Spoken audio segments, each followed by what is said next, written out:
Okay, we live in a red target world now. So lots of these red targets feel like they're just in the same place as the green targets, pretty much. Like, I already grabbed this one a whole bunch of times. I don't know, I feel like they kind of lost the plot with their red versus green targets. It feels like they kind of forgot why they had both to begin with, compared to Fury 3. Where there were some very clear differences on how one was versus the other. The red ones are definitely consistently more difficult. I'm definitely a lot better at grabbing these things in the air consistently too, although the knack definitely helps. But I was also using Tsunami in Fury 3. I feel like I'm having a lot of an easier time grabbing these in the air than in Fury 3. Then again, I have also mentioned I'm pretty sure these targets are bigger than in Fury 3. That's probably the main reason.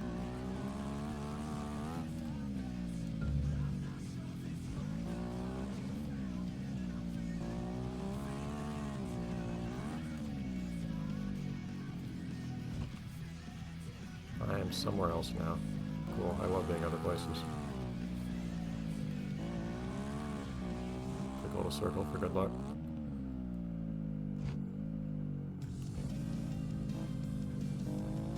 Yeah, I guess I need to preload on these. I don't know if these are actually higher. I guess these are higher than the green ones were. The idea might be for me to jump on these from the opposite direction as well. Or maybe I'm just like fast enough, I don't know. But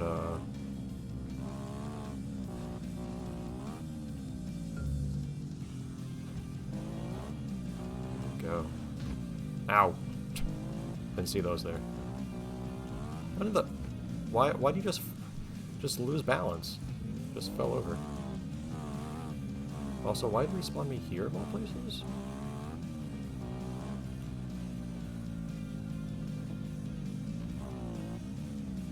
Oh, no, you just had to put that in a more annoying spot, I guess.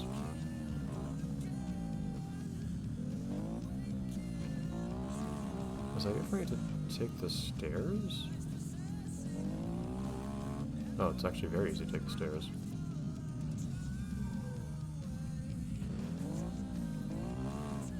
That would be less easy to take the stairs. Okay, so there's just the one that I missed. And never managed to come back to. And then there was that there. Yeah, this was pretty darn easy, actually. But granted, a big part of it is that a lot of these are just targets that I already picked up the last time around. Alright. Sorry, music. Not a lot of restarting music today, by comparison.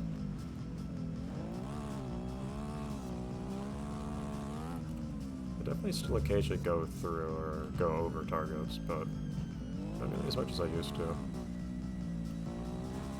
That was a younger me problem. Something I outgrew. Yeah, I don't know if my judgment is suddenly just like really good, or if it really is just that these things are big enough. Whereas they weren't before in Fury 3. And I don't think my hitbox is any bigger as a result of the knack than it was,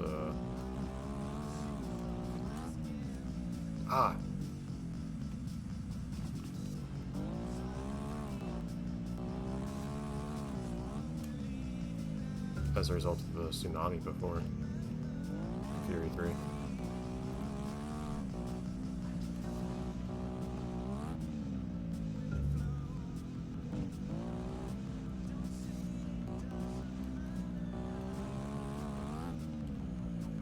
Oh boy.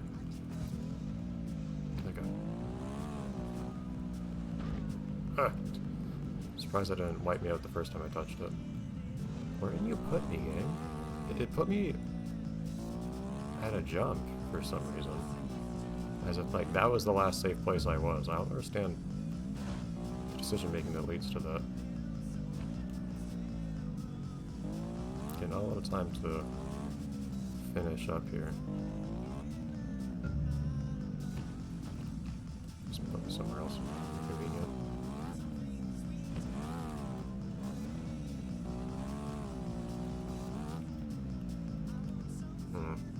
Yeah, that's inconvenient.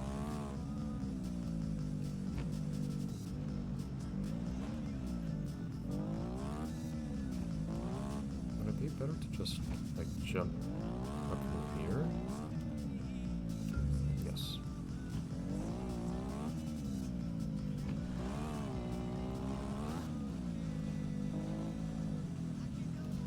Let's get the right run up to this.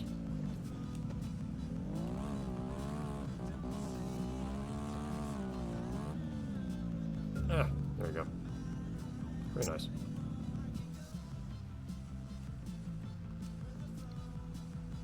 Do a whole bunch of stunts. Again, that's actually easier on here. We had a son of big difficulty drop in the whole linking stunts thing from switching to the ATV, which makes it feel like a kind of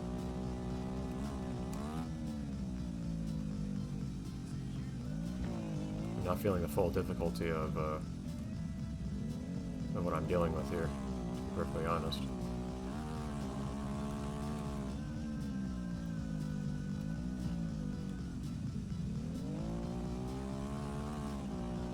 I'd have yet more stunts to do. Like the number of stunts I have to do is effectively reduced. Keeping a wheelie going across these things is a tad difficult, I will admit. Part of the reason that I keep doing the endos is actually partly that it regulates my speed, which makes this feel a little bit easier. But even so, I already did that one. That end just makes me feel more confident, because you can... It feels more consistent, more reliable. Darn, I keep doing new old stunts. I feel more confident in my ability to instantly start an endo upon landing than instantly starting a wheelie.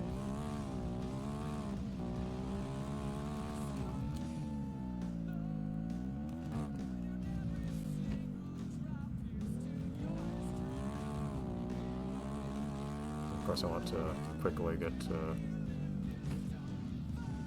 doing a stunt.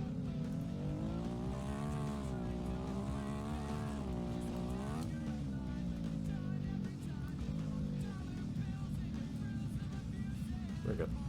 And look at that score. So, what was that score compared to what I need?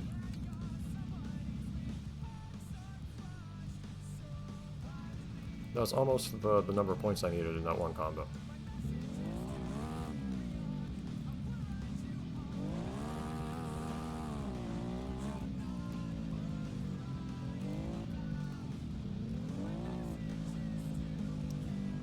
This game is interesting about how it gives you credit for bicycles. One, I think I've triggered a bicycle without actually doing a stunt before in this game, and without actually holding the bicycle button. I think it gives you points for bicycles on the ATV in this game, just as a result of physics, as opposed to because you're holding the button. Like, holding the button definitely, you know, fudges the physics to make the endo, or make the stunt happen. But I think you get credit for the stunt.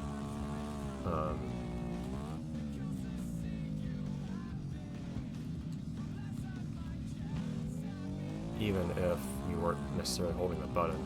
Or at the very least, if you start holding the button and then you accidentally do a, and you just happen to keep, riding on two wheels, even though you're not holding the button anymore, just look at points. In Fury 3, I don't think you would actually ever get points for doing a bicycle if you weren't actively holding the bicycle button.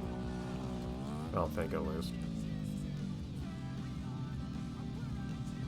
Okay, now the way this is just a circle of jumps all together makes it really, really easy to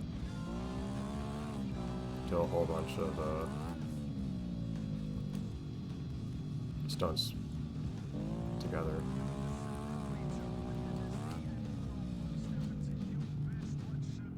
And sure, I'm a little low on time at this point to do my remaining combos, but not so as for it to be a problem.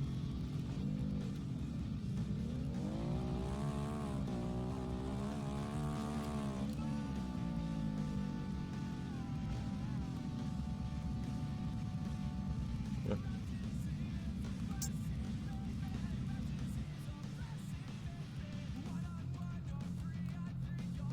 I'm getting so much money from all this.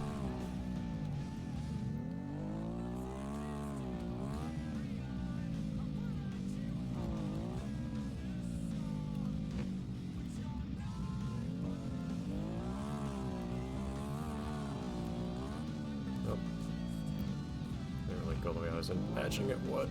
Oh boy, let me up that. That went very awkward there.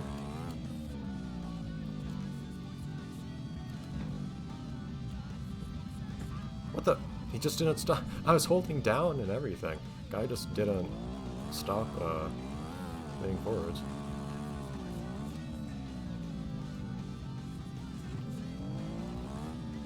I mean, time is not really a limiting factor here, as long as I don't, you know, break my combo, like, while I'm a good chunk into it, so it's fine if that happens, really.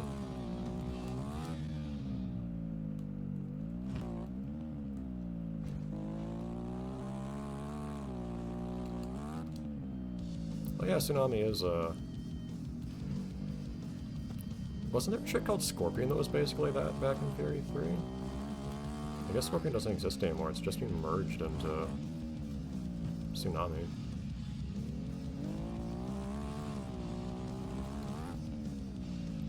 Or maybe their definition of the tricks was deemed wrong or something, and they said, okay, let's just change that.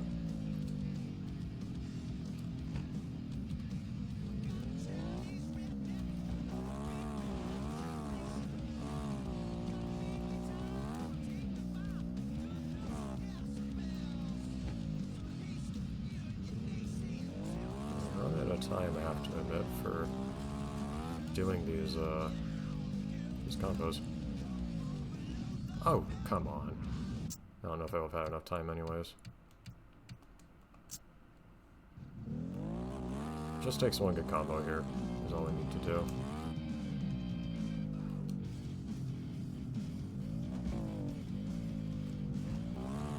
And one good combo does not... Hello, could you... Bicycles definitely are not as, the physics don't... The bicycle button does not, force you into doing a bicycle as much as it did in Fury 3. You need to put a bit more actual effort into making the bicycle happen for real. At least just by turning the correct way. Fury 3, you practically only had to hold the bicycle button and then tap a direction and you would throw your weight in the appropriate direction to do the bicycle. To where it did feel very, very fudged, in the sense of they were definitely putting their fingers very, very hard on the weights of the physics there. It didn't feel real at all. Not that it does in this game either, but it feels better at the very least. Awkward landing there, but there aren't too many bad places to land here with these ramps either, thankfully. Generally, the landings are pretty safe and comfortable. The game is pretty eager to register an endo too, in my opinion, compared to Fury 3.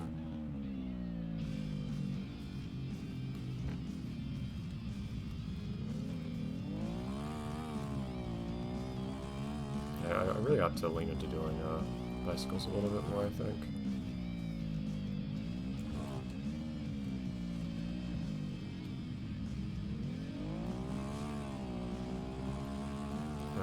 They're as useful as they were in Fury 3, I think. I'm just used to not doing them.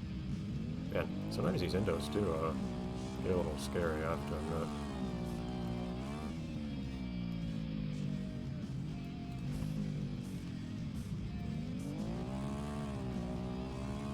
Get easy to forget what stunts I've done, because geez,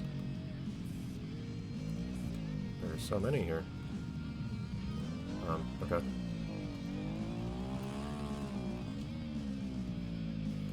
One little running man. But yeah, look how many credits that is just from that one thing. Freestyle's broken for getting money just like it was in Fury 3.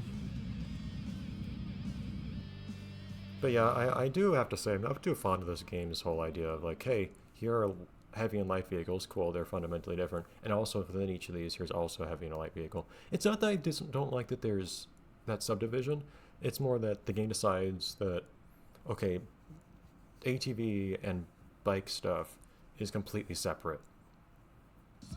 So if you want to represent the game, you have to effectively do everything twice on the lighter vehicle and heavier vehicle. I have to do freestyle twice, once in the ATV, once in the bike. I need to do the circuits, once in the buggy, once in the truck. I'm not too fond of that. Okay, yeah, we have done all of the freestyle and whatnot. We've done all the classic stuff I wanted to do. So what I need to make happen next is I need to find time to get the PSP unlock stages working, and also I'll get Rings of Fire working. So short one episode today, or this week, but oh well. I don't have anything else to do right now, really. That's pretty much it, I guess. I need to find time, because there are other things I need to be doing right now. I've had a lot of extra things to do lately, so I haven't been able to make progress on other things I want to do with this game, like unpacking or repacking the data and whatnot. There are other things I've been supposed to work on first, and those things get stalled. Like, I'm like 80% done with a video, but I've been 80% done with it for like 2 weeks now because other stuff is taking up my time. If you watch my Viva Pinata playthrough, you may notice that I lost a week's worth of progress on that because of other goings on. Being interesting trying to juggle disk space, as I don't have all the real disk space I used to. Things going on. Alright, anyways, we'll make it happen somehow. See you then.